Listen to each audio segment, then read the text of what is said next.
گناہ کسی نہ کسی صورت میں دل کو بے قرار رکھتا ہے۔ تم جس سے نفرت کرتے ہو اس سے ہوشیار رہو۔ نہ تمہاری محبت حد سے زیادہ ہو اور نہ ہی تمہاری نفرت۔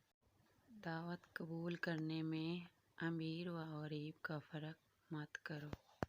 جو لوگ مال و دولت سے نا امید رہتے ہیں وہ سب سے بے پرواہ ہو جاتے ہیں۔ جو تجھے تیرے عیب سے آگاہ کرے وہ تیرا دوست ہے۔ لوگوں کو جس طرح چاہے آزما لے، سانپ بچھو سے کم نہ پائے گا۔ اے عبادت کے طالب، تجھ پر عبادت میں مشغول ہونے سے پہلے اپنے گناہوں سے توبہ کرنا لازم ہے۔